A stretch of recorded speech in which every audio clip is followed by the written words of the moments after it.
So I want to start by listening through the song one time, so you've heard the song. Then I want to talk a bit about how the idea for the song came about. And finally, I'll go through the song instrument by instrument, looking at the details. So yes, let's listen to the song.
Yeah, that's Red Hot Chili Desert.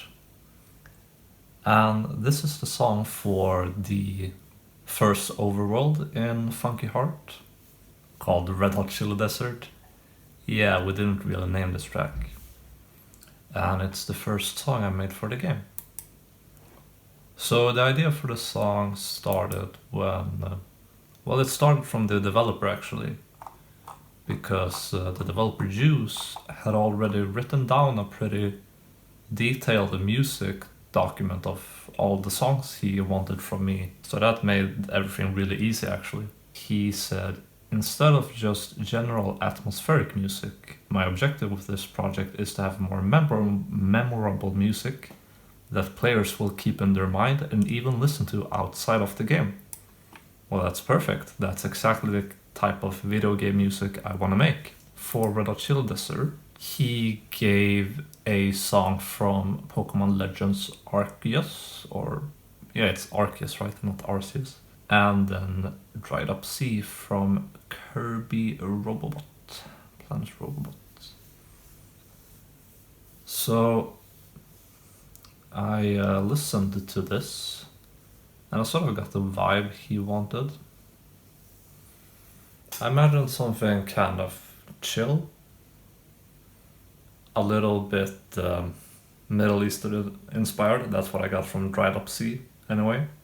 And that's how I started, and I can tell you, the first drafts I made, well, they sounded pretty different. This was the first demo I made. It sounded like this. Kind of different, right?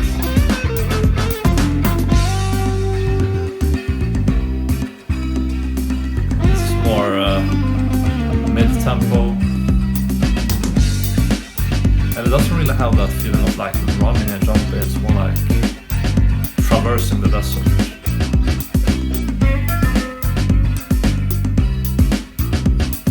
But still, there are some elements here that remained in the final song.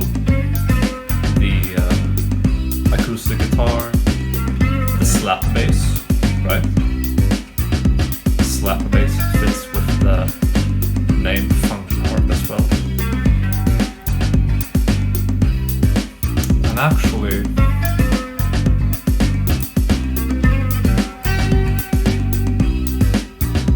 I would say that the lead guitar melody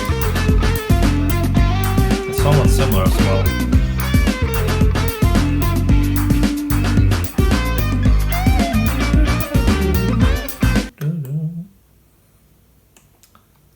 I also made this draft, which is kind of similar to the final song.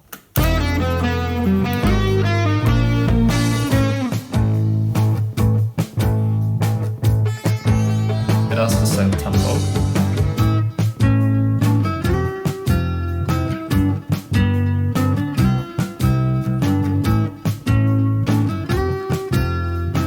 Kind of a similar idea with the verse guitar melody, although it has a acoustic guitar melody here instead of an electric guitar.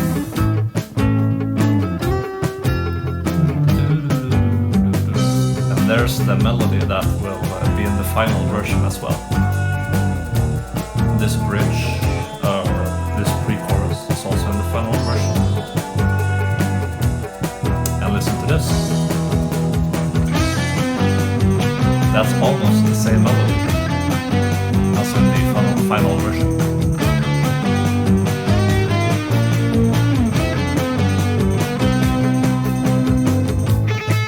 And this little break as well.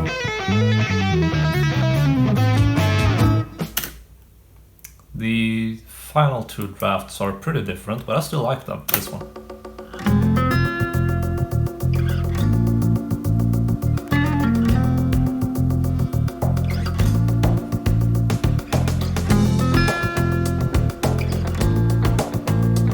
This is also more sort of mid-tempo, more chill.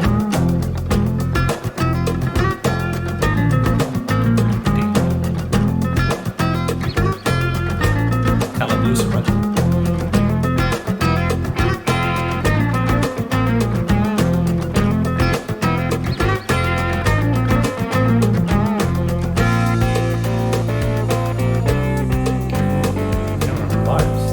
The final draft I made sounded like this.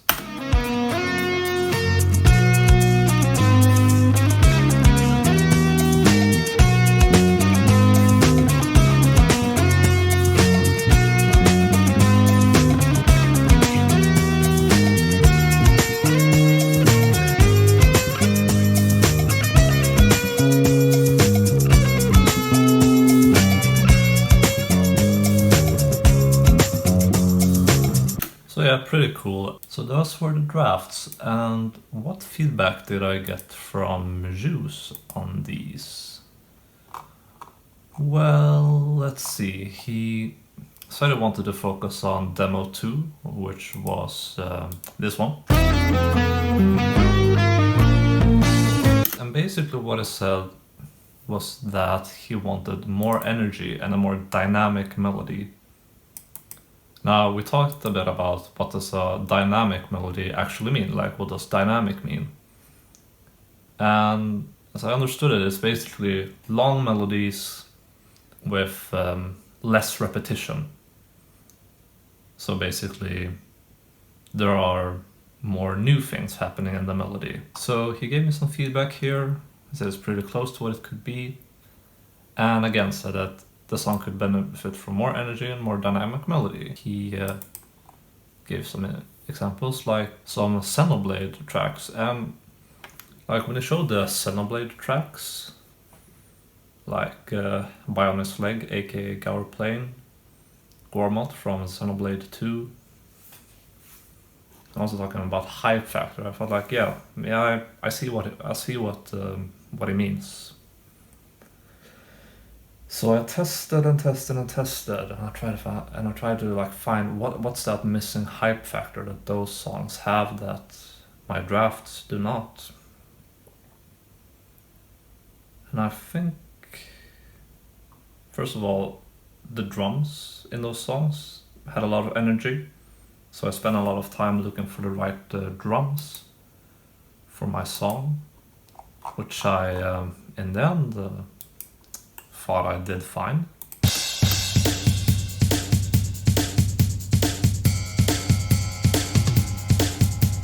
So yeah, just listening to the drums, it already feels pretty high energy, right? The other thing was that all the songs had some sort of orchestral instrumentation. Now, I don't consider myself the orchestral guy. I almost consider myself the not orchestral guy, but it worked well in those songs, so I tried using some orchestral instruments, some brass. And yeah, I definitely noticed that those deep trombones and horns really made the track feel big. Like those distant horns sort of feel so wide, you know? Like a wide landscape. Also added some strings.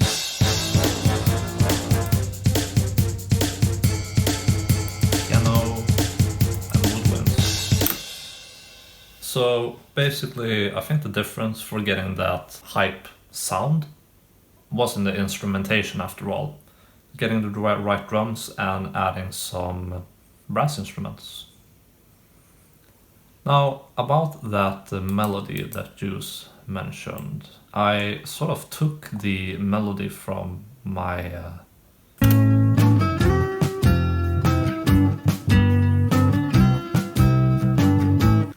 I made it less repetitive, and I played it on electric guitar instead.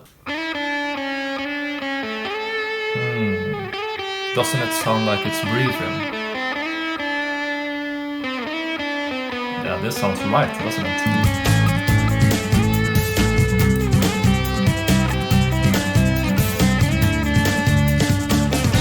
We got the slap bass in there as well. Oh yeah. The rhythmic acoustic guitar. And to be honest, I tested my way to this final song a lot, but still in a way that I don't quite understand myself. It came together sort of perfectly. I like this verse guitar melody because it's kind of it's kind of fun sounding, which I think makes the song break away from this sort of epic orchestral opening. I think it sort of helps to break away from that and get into that more fun video gamey style sound that sort of cool sound that I like. Chorus melody.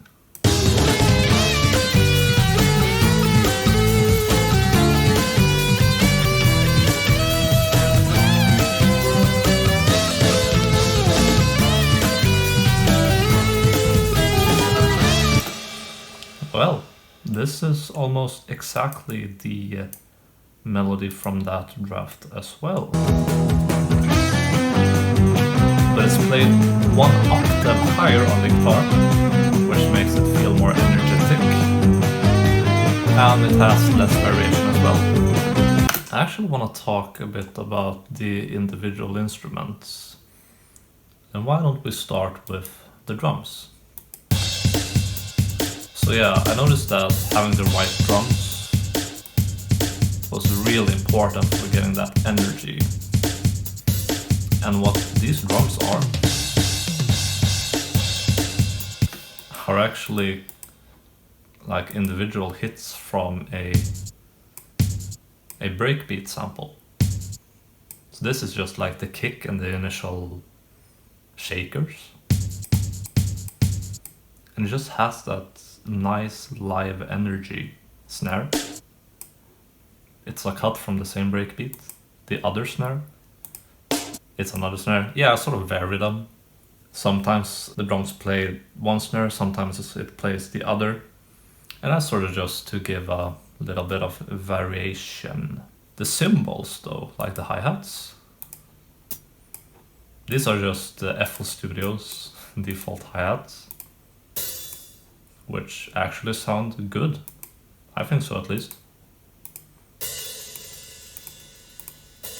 They have a lot of energy, sound pretty live.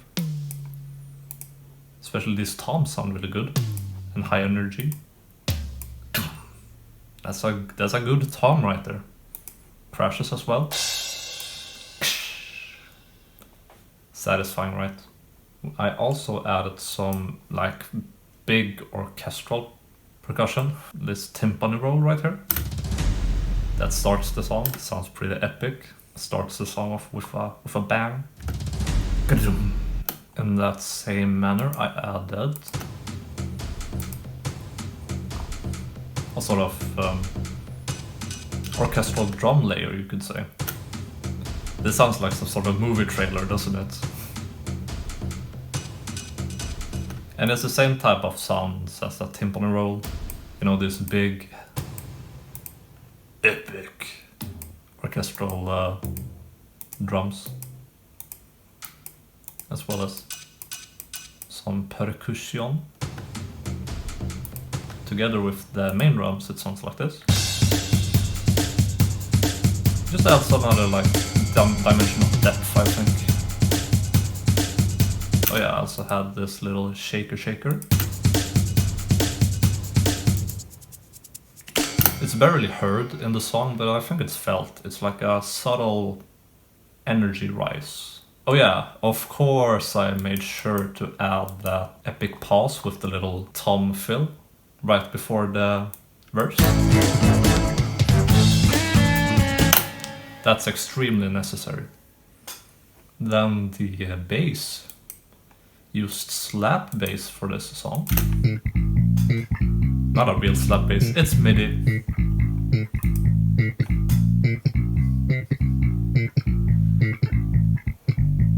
Because it's a funky song for a funky heart. And also, you know, the area was named Red Hot Chili Desert. Of course, it makes me think of a certain band, which made me want to use slap bass. Actually, the bass in the verse is much simpler than I remember. It's just stays on one note, almost. But it feels kind of full in context.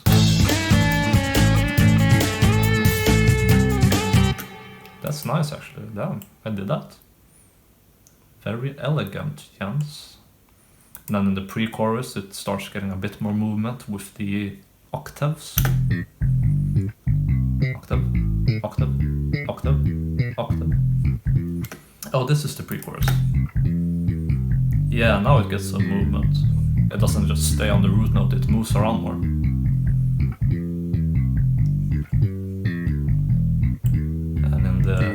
chorus, we get real groovy.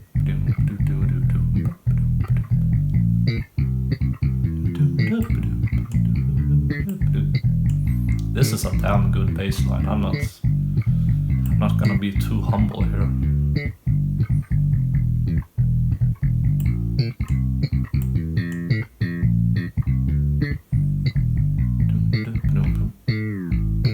Damn.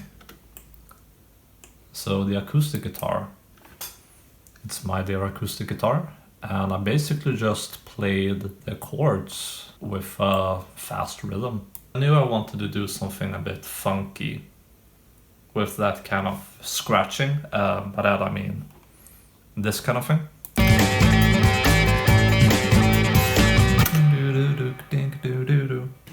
I knew I wanted to have that in there somewhere.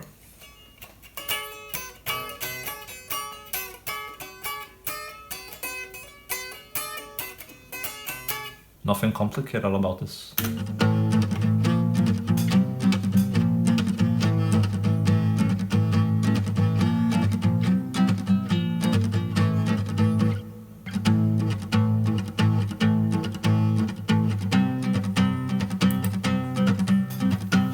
And this is my beginner acoustic guitar that my mom got me when I was 11, I think.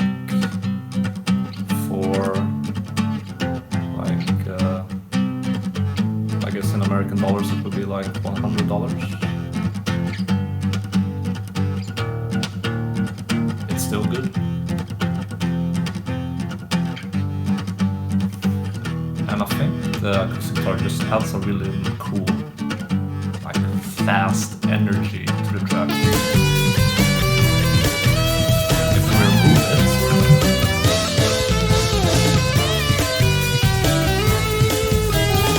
but it feels like something sort of dropped from the song, like especially in the verse.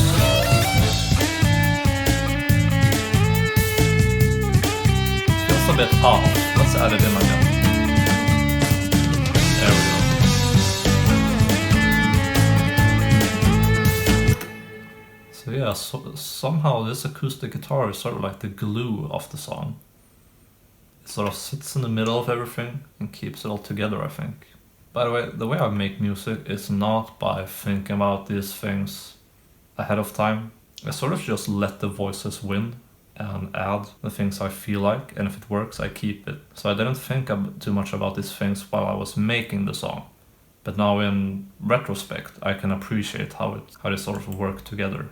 The lead guitar melody I already covered. I guess one interesting thing about it is that the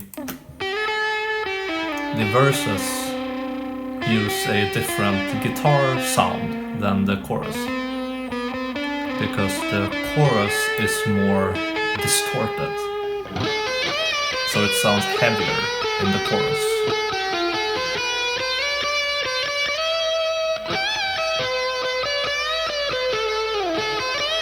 I don't think I talked about the guitar solo yet, so maybe we should do that, because it's a guitar solo I like.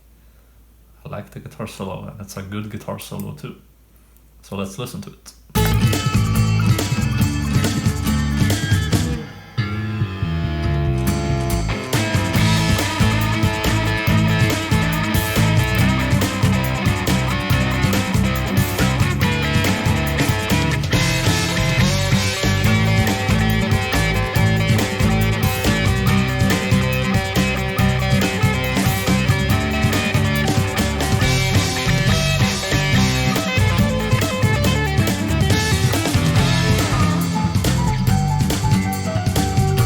Let's listen to the piano solo too.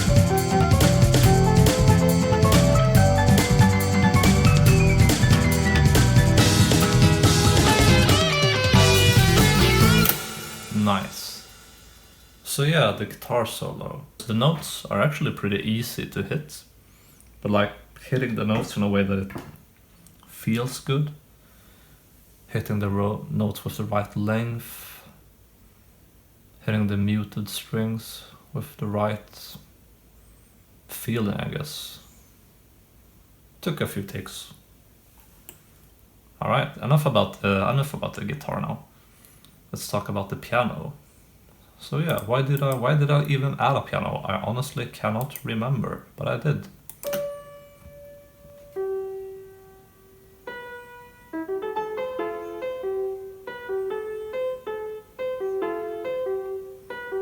And it's wow. There is actually not many notes in the piano. It just plays like one note at a time. Almost. But it's still heard.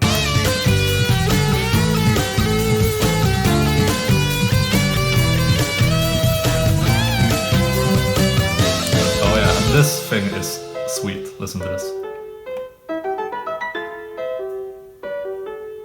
Hell yeah. Oh, and then the piano plays more notes at the same time. That's kind of neat.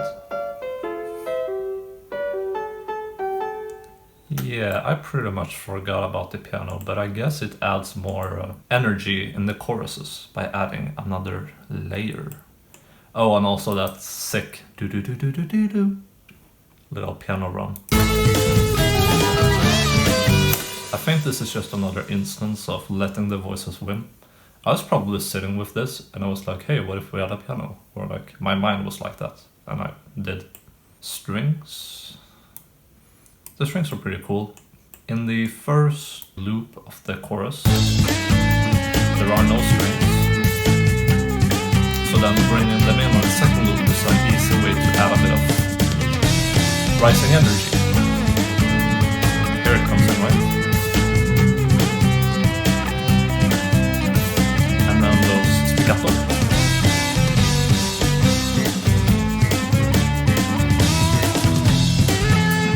Then it just becomes more and more strings as the song goes on. Pre-chorus, we have more strings. Chorus, we add in more strings. Now we have both spiccato and legato. And spiccato are those short strings sounds like fa, fa. And legato just means, you know, the long strings.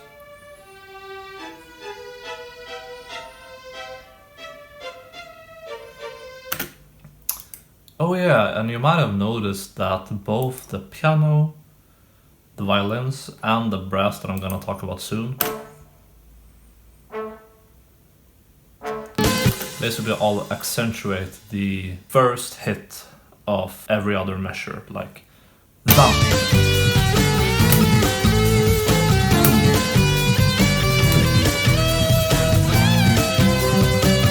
I think it basically just makes the rhythm feel a bit stronger, like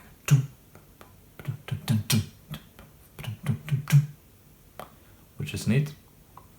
And finally, there are in fact a bit of woodwind in the song. Oh yeah, here we go.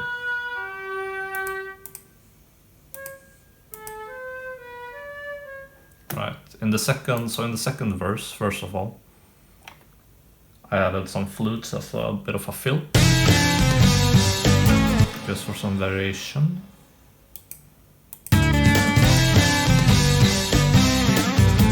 And now comes the oboe. So this basically replaces the guitar in the second pre-chorus. Again, just for variation.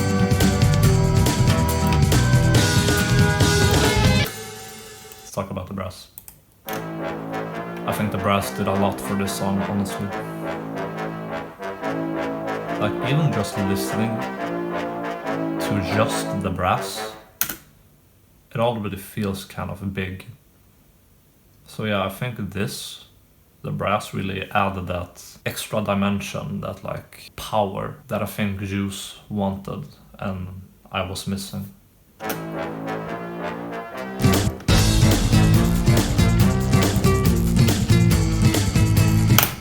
Listen how empty it sounds now without the brass.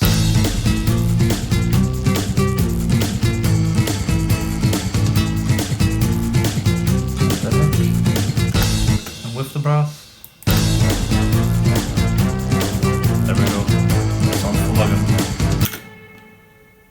Also in the main riff, I'm pretty sure I almost added this last. I thought the main riff was fine, but I still felt like it wasn't quite clear enough what the melody here was. So I think the very last thing I added to the song was this little acoustic guitar melody layer.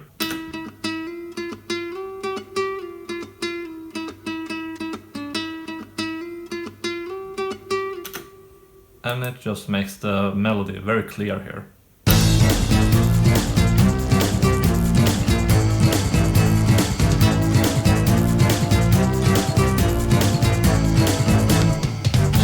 Oh, and also there is a little synth thing. Yeah. It sounds pretty cool in context.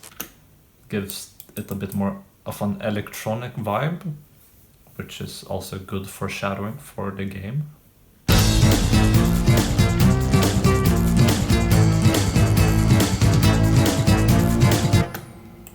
Cool. The outro. So yeah, I want to give the player's ears a bit of a rest here, because they've basically been assaulted by high energy guitar music for 4 minutes.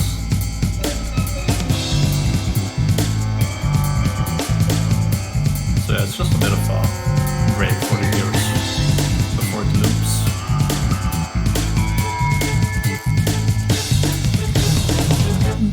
That's how we made Red Hot Chili Dessert from FUNKYHEART. And I say we because honestly, Juice has a lot of credit here. Well, first of all, he had like the whole idea for the music written out in the first place, right? He had a whole document. He gave a lot of feedback, and I'm really glad he pushed me from those initial drafts, which were fine, but just like Juice said, they weren't hype enough, and I'm glad Juice was clear on that. He clearly said, this needs more hype, this needs more energy, this needs a more dynamic melody, and pushed me to make this final song. Hey, go play the FUNKYHEART demo. What are you doing? Go play it right now.